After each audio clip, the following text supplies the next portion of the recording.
السلام علیکم ورحمۃ اللہ وبرکاتہ۔ ناظرین، امید ہے کہ آپ لوگ خیریت سے ہوں گے۔ پھر میں مسائل سجدہ سہو لے کر کے آپ سب کی خدمت میں حاضر ہوں۔ پوری توجہ کے ساتھ اسے سماعت کریں اور اپنی نمازوں کو درست کریں۔ تو آئیے شروع کرتے ہیں۔ بسم اللہ الرحمن الرحیم۔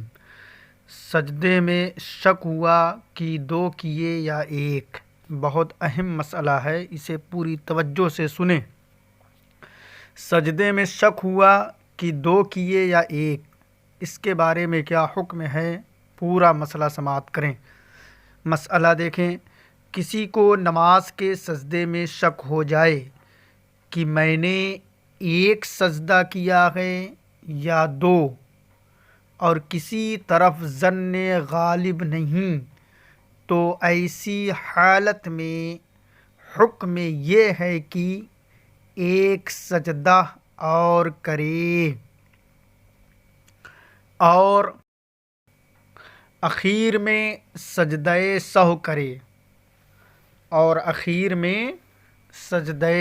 کرے آگے مسئلہ دیکھیں۔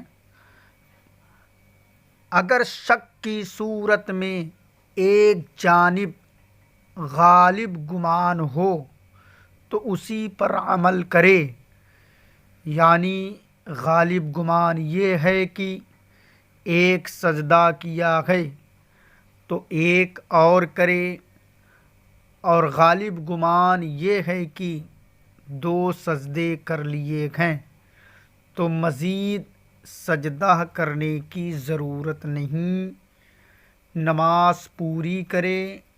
اس صورت میں اس پر سجدہ سہو بھی نہیں ہے۔ آگے دیکھیں، امام کے پیچھے رکوع یا سجدہ چھوٹ گیا تو کیا حکم ہے؟ بہت اہم مسئلہ، امام کے پیچھے رکوع یا سجدہ چھوٹ گیا تو کیا حکم ہے۔ مسئلہ دیکھیں، امام کے پیچھے نماز پڑھتے ہوئے کسی کا رکوع یا سجدہ چھوٹ گیا، جس وقت یاد آئے تو اس کو ادا کر کے امام کے ساتھ ہو جائے۔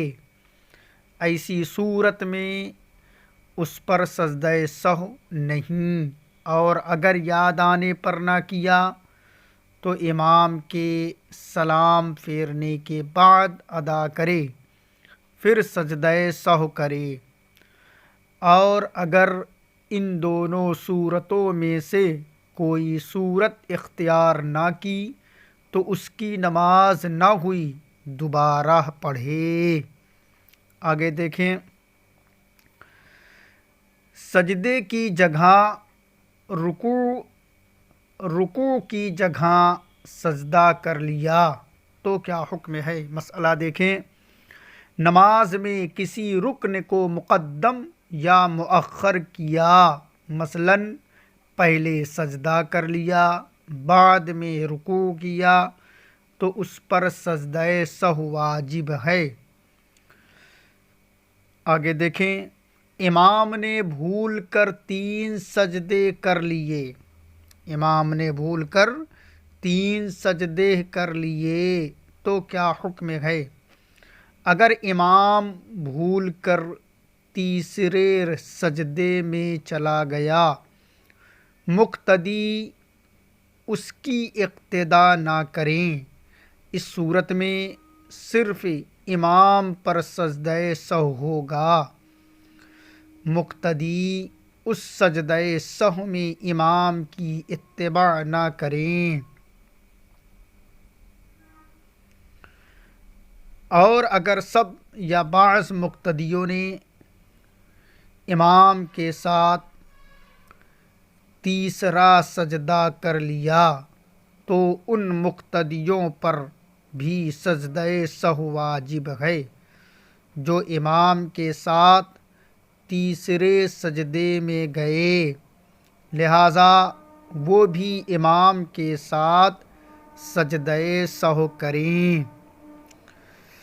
ناظرین، امید ہے کہ تمام مسائل سمجھ میں آ گئے ہوں تو مجھے دعاؤں سے نوازیں اور اس ویڈیو کو لائک سبسکرائب ضرور کیجئے، بار بار ویڈیو کو سنیں، مسائل کو اچھی طرح یاد کریں۔ السلام علیکم ورحمۃ اللہ وبرکاتہ۔